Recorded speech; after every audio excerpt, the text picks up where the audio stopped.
E eu quero ler com você Atos dos Apóstolos, que vai trabalhar exatamente um momento crucial depois da sua primeira viagem missionária. Atos dos Apóstolos, capítulo 14. No capítulo 13 nós vemos Paulo sendo separado para o ministério. O capítulo 9 é o testemunho da sua conversão. Capítulo 13 ele tem a sua primeira viagem missionária. Capítulo 13, olha como capítulo 13, e aí chega no capítulo 14.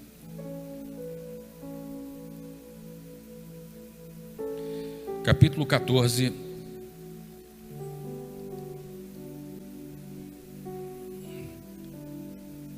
versículo 8 em diante. Em Listra costumava estar assentado certo homem aleijado, paralítico desde o seu nascimento, o qual jamais pudera andar. Esse homem ouviu falar de Paulo, que fixando nele os olhos e vendo que possuía fé para ser curado, disse-lhe em alta voz: apruma-te direito sobre os pés. E ele saltou e andava. Quando as multidões viram o que Paulo fizera, gritaram em língua licaônica, dizendo: os deuses em forma de homens baixaram até nós. A Barnabé chamaram Júpiter e a Paulo Mercúrio, porque era este o principal portador da palavra. O sacerdote de Júpiter, cujo templo estava em frente à sua cidade, trazendo para junto das portas touros e grinaldas, queria sacrificar juntamente com as multidões. Porém, ouvindo isto, os apóstolos Barnabé e Paulo rasgaram suas vestes, sentaram-se no meio da multidão, clamando: senhores, por que fazeis isto? Nós também somos como vós, sujeitos aos mesmos sentimentos, e vos anunciamos o evangelho, para que destas coisas vãs vos convertais ao Deus vivo, que fez o céu e a terra e o mar e tudo o que há neles, o qual nas gerações passadas permitiu que todos os povos andassem nos seus próprios caminhos.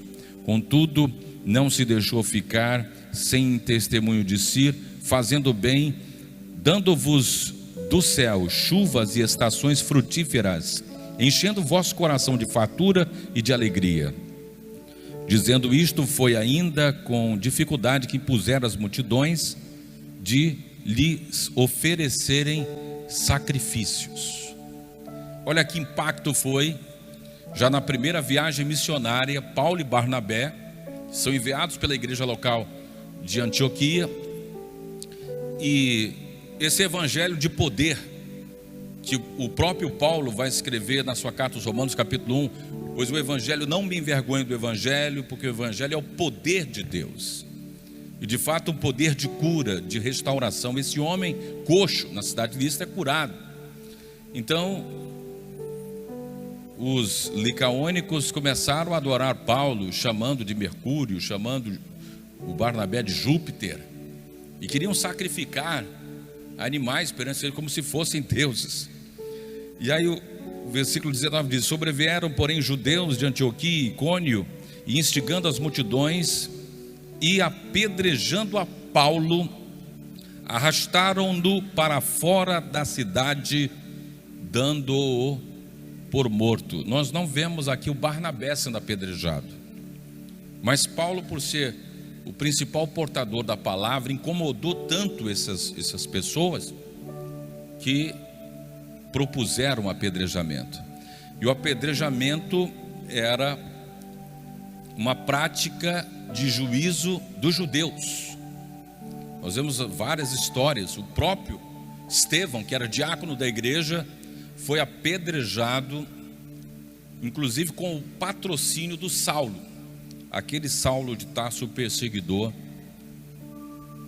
dos cristãos. Paulo, que era da tribo de Benjamim, aos 13 anos de idade, o menino se torna homem e ele vai ler a Torá pela primeira vez.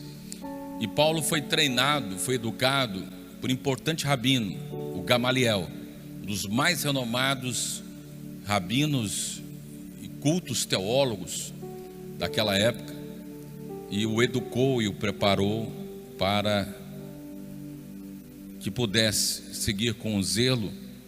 Era um fariseu muito dedicado. Ele se torna uma espécie de advogado quando a igreja judaica se levanta contra a novel igreja cristã.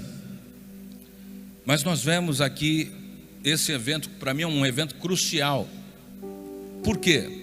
Pela postura que Paulo vai ter. E eu quero hoje que você possa se inspirar na forma de como Paulo vai enfrentar essa adversidade, essa oposição.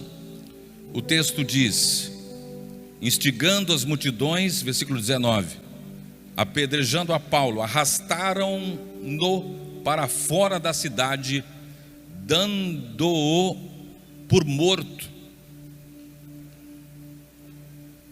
Rodeando, porém, os discípulos, levantou-se e entrou na cidade.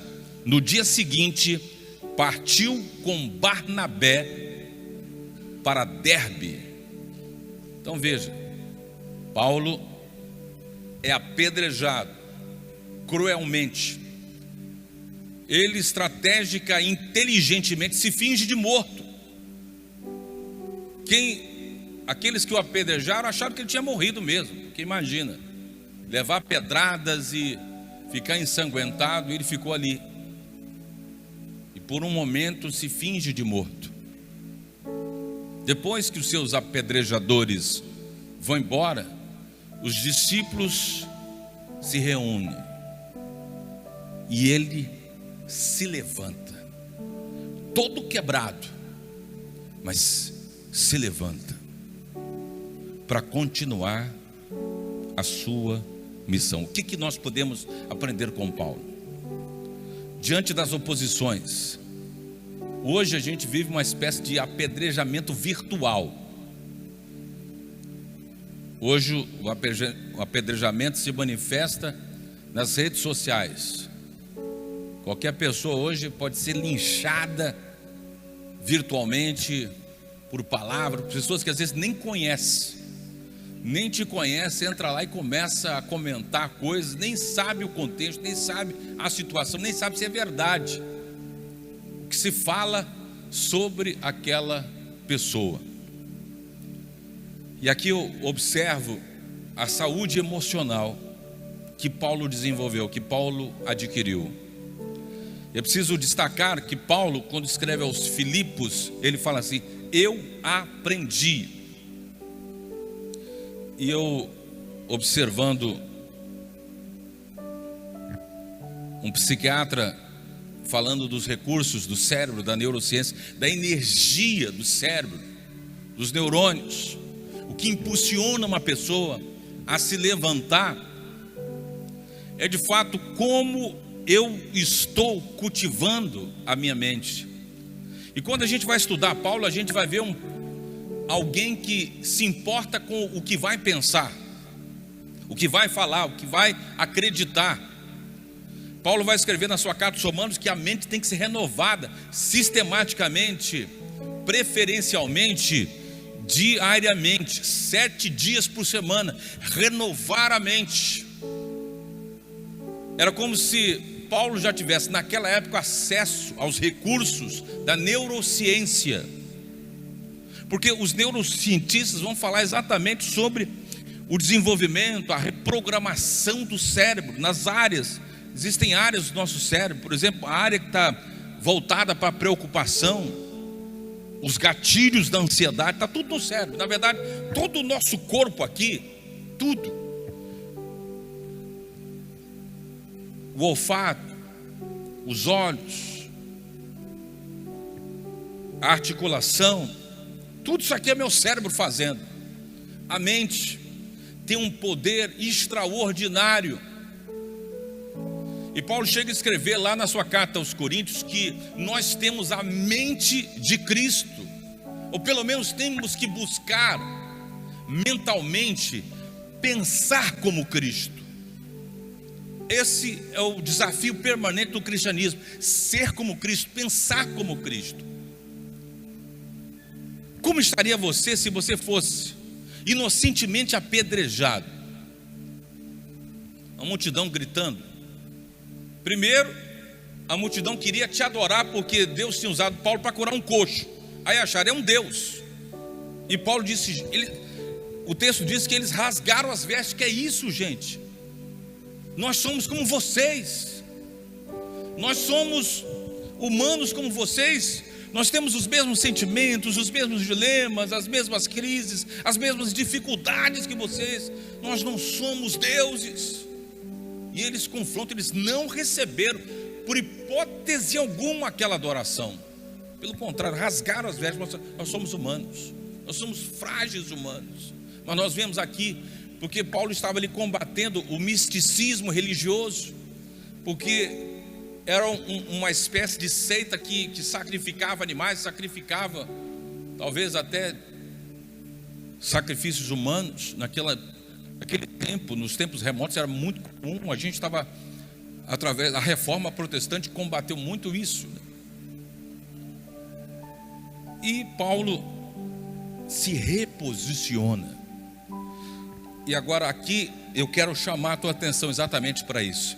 É que diante da vida, dos apedrejamentos, dos desafios, diante dos seus próprios algozes, diante das pessoas que se opõem à sua vida, até de acusadores, você tem que se reposicionar, você tem que se levantar. A palavra-chave dessa noite é se levantar. Paulo se levantou. Paulo se levantou e continuou sua agenda missionária. A energia veio de Deus, veio do alto, mas veio também da decisão de se levantar. A nossa vida ela é muito governada pela decisão. Já foi falado sobre a decisão de perdoar, mas existe uma decisão também de se levantar. Porque você não pode ficar o tempo todo na prostração, prostrado e se sentindo abandonado, oprimido. Você tem que reagir. Aí tem áreas no seu cérebro que vai comandar essa energia. O cérebro tem neurônios que comandam energia. Então nós vamos alimentar e retroalimentar e ativar essa energia do levantar. E começa com a reprogramação da mente, com a decisão: a partir de hoje, pensamento negativo na minha mente, não. Sabe aquela pessoa que começa a pensar que vai ter uma tragédia, que vai ser assaltado, que vai ficar doente, que vai morrer, que vai não sei o quê, que vai ser abandonado, que não vai dar certo, e começa a pensar 1000 coisas ruins na sua vida? Nada disso vai acontecer, gente. É um mundo fantasioso que essa pessoa começou a criar conjecturas e sobretudo, dessas conjecturas ela vai criando coisas que nunca nem vão acontecer na vida dela. Mas às vezes, de tanto pensar coisa ruim, termina acontecendo as coisas ruins, de tanto pensar. É como se virasse uma crença. Imagine todo dia uma pessoa dizer para si mesma: eu não presto, eu não sirvo para nada, eu sou um zero à esquerda, eu sou isso, aquilo, outro, tudo que eu faço dá errado. Deus não me ama, meu pai não me ama, minha mãe não me ama, ninguém me ama, eu sou um desamado. E a pessoa vai acreditando nessas falácias, nessas mentiras. Como é que se pode ter saúde emocional com tanto pensamento ruim, gente? Com tanto pensamento tóxico? E o cérebro vai lendo isso. O cérebro vai desenvolvendo esse lado aí nos neurônios. Claro, eu não vou saber explicar bem, teria que ter um neurocientista, mas é do pouco que eu leio sobre isso, que isso me instiga, entender o cérebro, as coisas, como é que funciona. Mas o que a Bíblia nos ensina, e que certamente a neurociência vai confirmar, é importante renovar a mente, é importante ter bons pensamentos. Paulo vai doutrinar lá na sua carta aos Filipenses sobre o que pensar. Pense em coisas boas, pense em coisas do alto, pense em coisas de boa fama, pense em coisas que edificam. O sábio rei Salomão já tinha escrito: assim como você pensa, assim como você imagina na sua alma, assim você é. Se você ficar se imaginando, eu sou um doente, eu sou um frustrado, querido, se a doença chegou, então nós vamos tratar. A doença chegou, então a gente vai tratar. Vamos buscar cura, tem cura. Eu vi muita gente se levantando.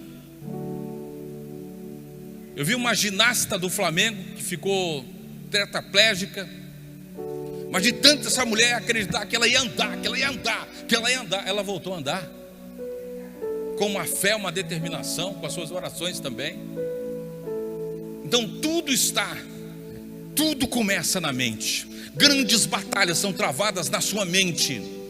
Talvez você travou até uma batalha sobre chegar aqui hoje, mas você venceu essa primeira batalha para chegar aqui hoje. Tudo está no acreditar. Cadê os tricolores aí? Ganharam aí Eu estava torcendo por vocês, viu? Eu não ia torcer por Boca Juniors de jeito nenhum. Não torço para a Argentina de jeito nenhum. Se eu fosse o Vasco, eu ia torcer por Vasco. Não ia torcer por Botafogo, por Boca Juniors de jeito nenhum, gente. Mas você viu lá o que o técnico disse lá para o menino que entrou lá? Você vai entrar e você vai fazer o gol do título. O menino foi lá, entrou e acreditou e fez o gol do título. Tudo isso, o cérebro dele captou isso. Quando você desenvolve ansiedades, gatilhos de ansiedade, e começa a ficar nervoso, e esses gatilhos que não são desarticulados, esses gatilhos que são alimentados, e você começa a pensar em tanta coisa, aí já começa a ter assombrações e tal, e começa a pensar que está tudo perdido, que está tudo acabado. Quem olha assim é a primeira viagem missionária do apóstolo Paulo. Deus já tinha programado que ele teria 3 grandes viagens missionárias. Aqui é a história de um indesistível chamado Paulo. Foi apedrejado, se fingiu de morto estrategicamente, como acontece em muitos filmes que a gente assistiu, filmes bélicos, que algum soldado ferido se finge de morto entre tantos cadáveres e passa ali.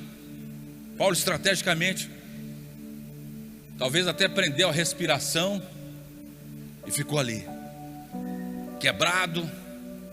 Nós estamos falando de um apedrejamento, não é brincadeira não. Apedrejamento leva à morte.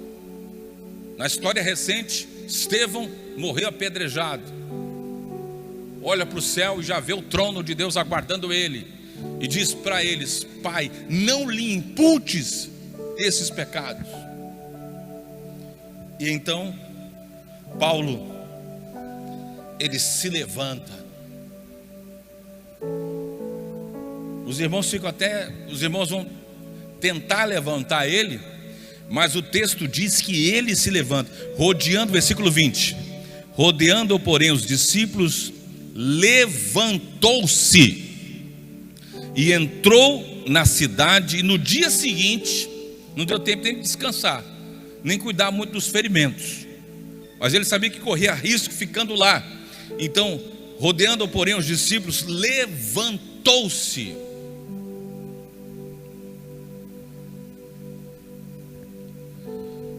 E o verbo levantar é um verbo muito forte na Bíblia.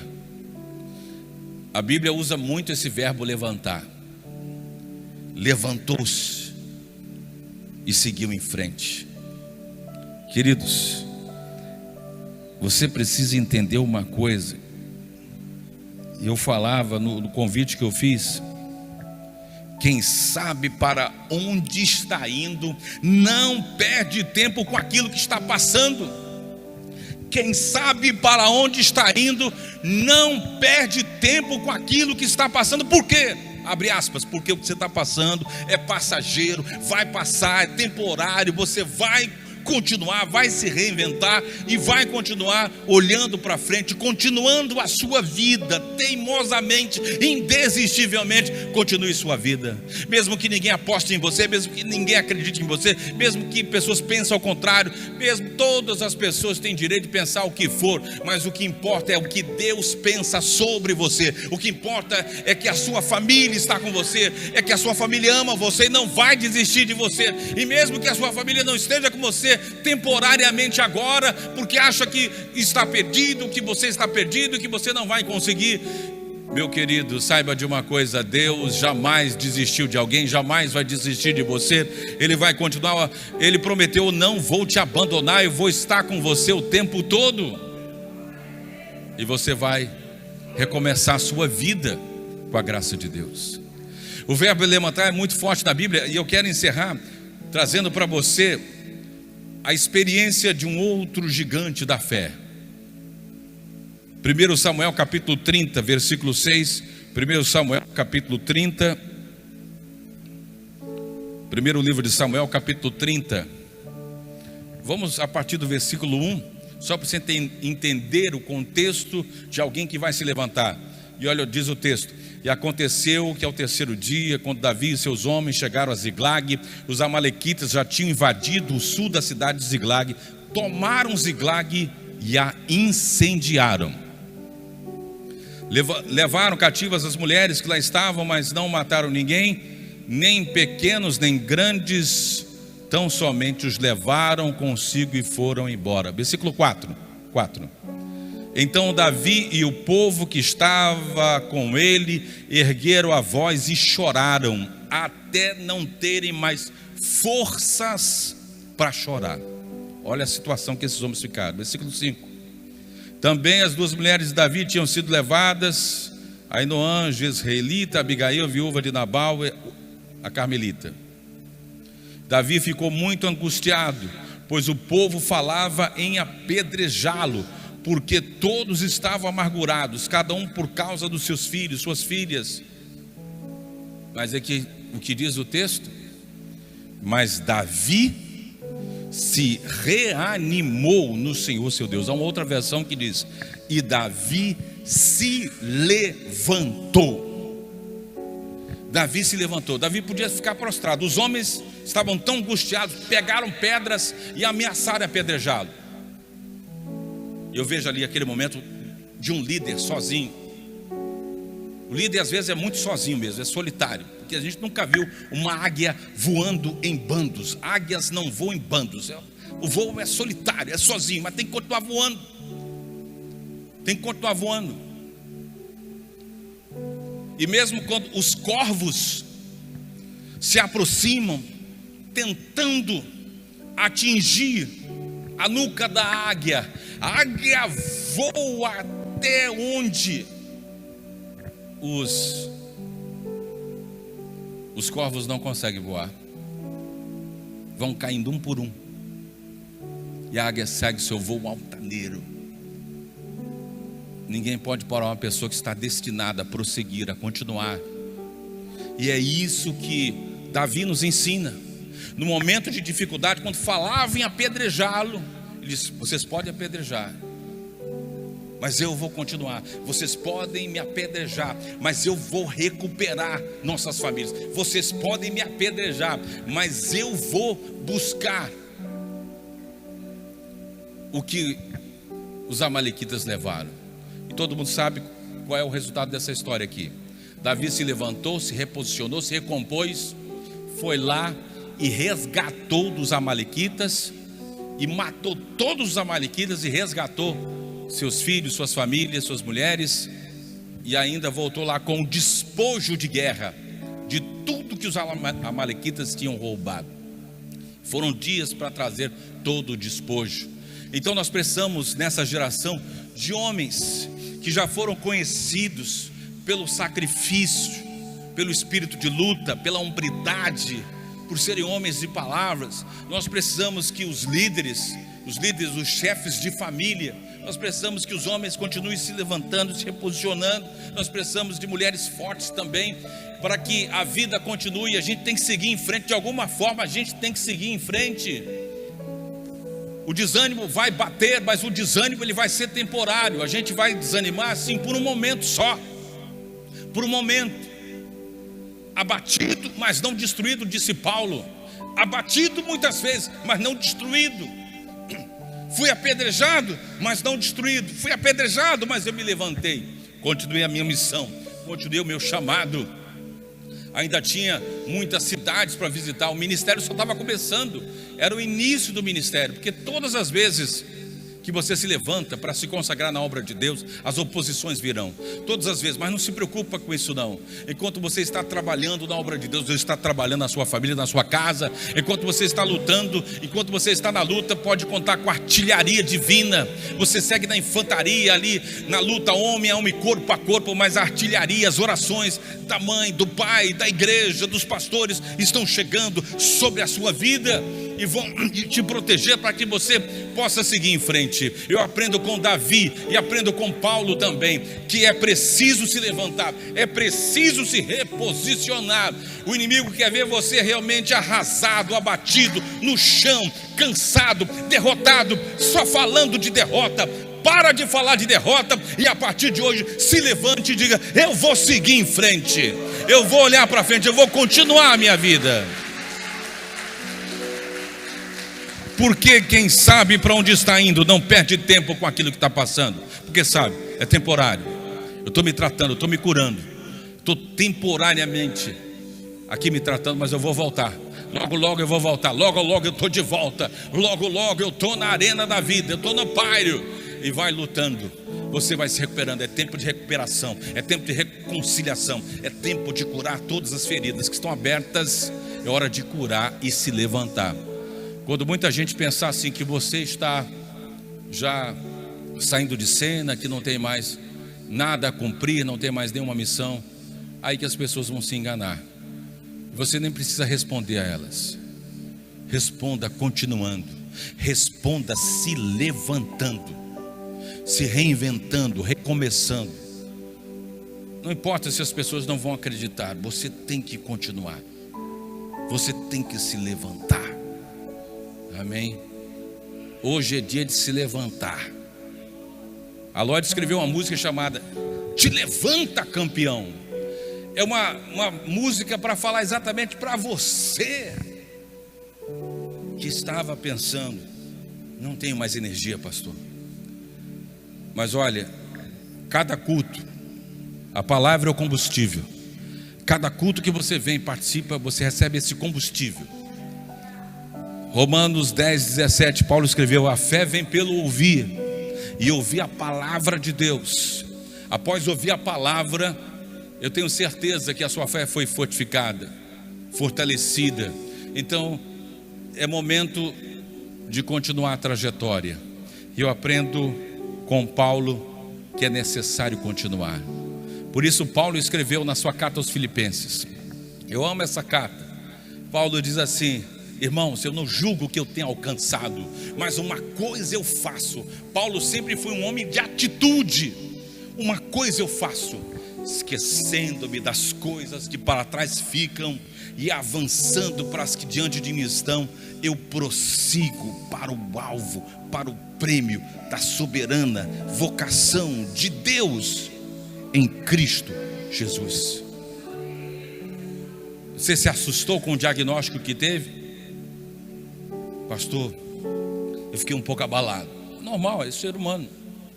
Mas aí você diz: tudo bem, teve o diagnóstico, deu positivo, agora nós vamos tratar. A gente vai se curar. Você começa já a acreditar, vai se curar. Eu me lembro em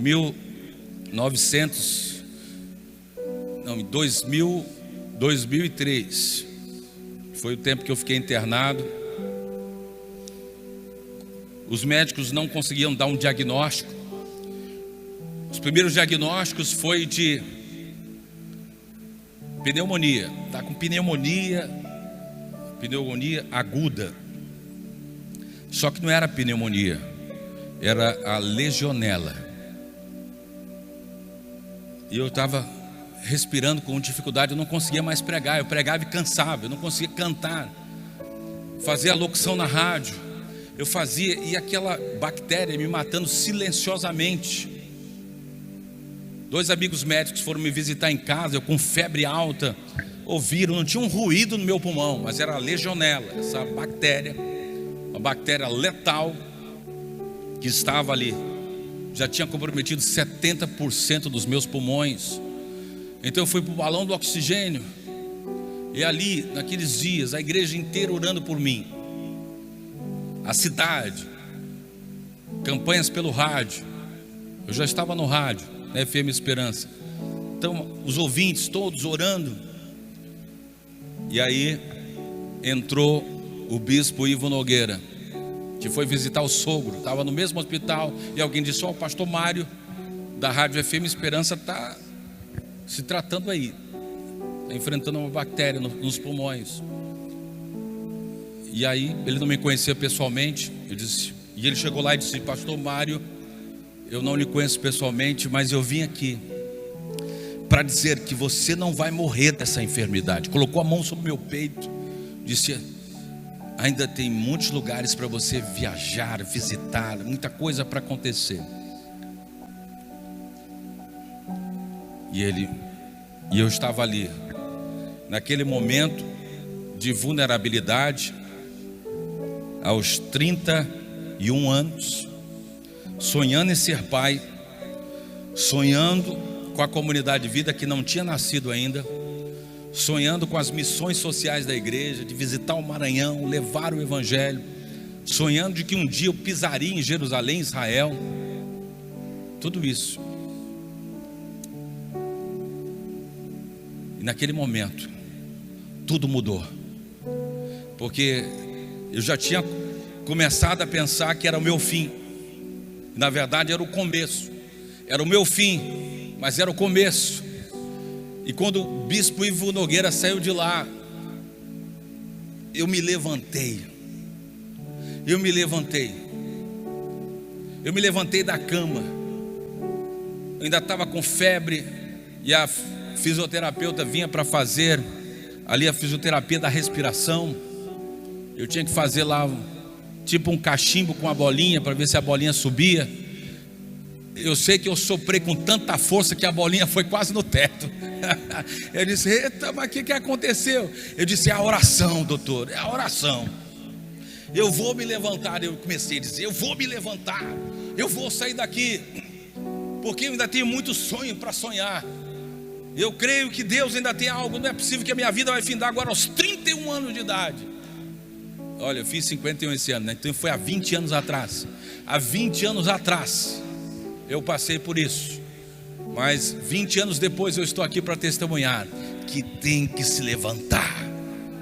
Começa aqui, ó. Você começa a se levantar mentalmente. Você começa a se levantar aqui no âmago da sua alma. Então comece a se levantar. Diz aí para o teu cérebro: olha, eu fui para o culto, eu decidi que eu vou me levantar. E agora, o cérebro vai comandar esse levantar na sua vida. Você realmente vai se levantar. O Senhor hoje está renovando o seu espírito de luta.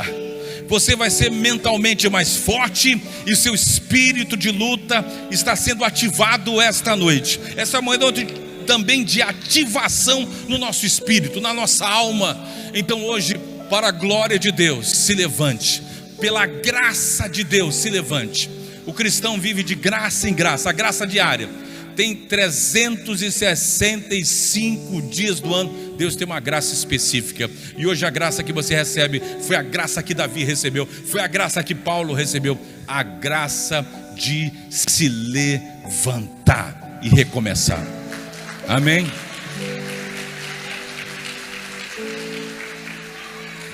O pastor Marcos profetizou: nós vamos viver uma semana extraordinária. Por quê? Nós viemos à igreja para adorar. Culto é adoração, culto é entrega. Recebemos a palavra, mas nós entregamos nossa adoração a Ele. E Deus que recebeu a nossa adoração, nosso culto, o Senhor que recebeu nossa vida, nossas ofertas, nossos dízimos, nosso amor, Ele é o Senhor da semeadura. O texto que Paulo escreveu na sua carta aos Coríntios diz assim, 2 Coríntios 6: aquele que dá semente ao que semeia. Ele te deu a semente. Se você semeou, então a colheita é com o Eterno, Ele que vai confirmar. Você que fez uma aliança com Deus hoje, você que renovou a sua aliança com Deus hoje, olha que coisa linda esta noite, hein? Noite de renovar nossa aliança com Cristo, de ver em Cristo, para Cristo. E eu tenho certeza que a sua sede espiritual vai aumentar a partir desse dia. Algo já mudou no seu espírito, na sua alma. Você vai até dormir melhor. Gente, eu estou até dormindo melhor. Eu fui a um culto, recebi a palavra. Eu vou dormir melhor.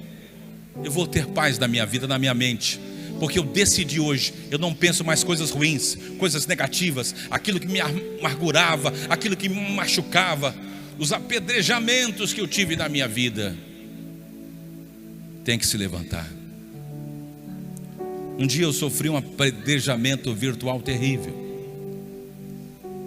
mas desde o primeiro momento eu disse: pela graça do Senhor eu vou me levantar. E aqui vamos perseverar até o final, irmãos. Pessoas que querem destruir nossas vidas, nossas imagens, nossas famílias, nossos lares, mas nada é mais poderoso do que o poder da palavra que nós trazemos dentro de nós. Quanto a nós, vamos sempre ser aqueles que encorajam, aqueles que levantam, porque tem muita gente ajudando a derrubar, muita gente quer derrubar os outros, muita gente quer puxar o tapete dos outros, muita gente quer o lugar dos outros, mas você não. Você vai ser um missionário que aonde você for, você vai ajudar a levantar os caídos. Você viu alguém no chão? Estenda a mão, ore por essa pessoa. Já tem tanta gente para julgá-lo, apedrejá-lo. Um dia, aqui está o meu guitarrista, maravilhoso. Vamos aplaudir ele. Olha o nosso guitarrista. Eu tenho um amor por esse campeão aqui. É um campeão que me inspira. E olha, hoje o nosso desafio é continuar a nossa jornada. Meu irmão, minha irmã, ainda tem tantos sonhos para tu sonhar. Ah, pastor Mário, eu já estou na terceira idade. Esquece isso, a idade é uma condição da mente. O que a Bíblia diz é: sonharão vossos velhos, vossos jovens terão visões, mas sonharão vossos velhos. Não importa a sua idade, você tem que continuar sonhando. E sonhar vai te manter ativo. Continue sonhando, continue trabalhando, continue lutando. Ainda tem muitos sonhos para realizar. Ainda esse ano, escute isso, ainda esse ano, antes do Natal chegar, muitas bênçãos vão chegar na sua vida. Muitas bênçãos, muita vitória. Você acredita? Pois esteja certo disso. A partir de hoje, faça a sua higiene mental. Você faz muito bem a higiene do seu corpo, dos seus dentes, dos seus olhos, das suas mãos. Agora, faça também essa asepsia na mente. A partir de hoje, ouse a dizer: nunca mais na minha mente nenhum pensamento tóxico, reducionista, me levando para baixo. A partir de hoje, pensamentos que me levam para cima, para frente. De Deus é o levantar, e Deus quer te ver de pé. Um dia o Senhor disse para o profeta Ezequiel: põe-te em pé e eu falarei contigo. Deus quer ver você de pé, e Ele quer ver você firme e forte. Sabe por quê? As coisas velhas ficaram para trás, eis que tudo se fez novo. É um novo dia, é uma nova pessoa, com uma nova cabeça, um novo coração, novas atitudes. Tudo novo se fez. Viva em novidade de vida, como Paulo escreveu aos Romanos, capítulo 6. Andemos em novidade de vida. Tem coisas novas já acontecendo, tem coisa boa chegando. Levante a mão direita para o alto e diga: Senhor, eu recebo a tua palavra, porque de Deus é o levantar. E como Paulo, como Davi, eu também me levanto hoje para vencer, para continuar minha jornada, Porque quem sabe para onde está indo, não perde tempo com aquilo que está passando. O que eu estou passando é passageiro, vai passar. Logo, logo eu vou superar, e logo, logo eu vou dar o meu testemunho para a glória de Deus Pai. Amém? Diga a Deus toda a glória.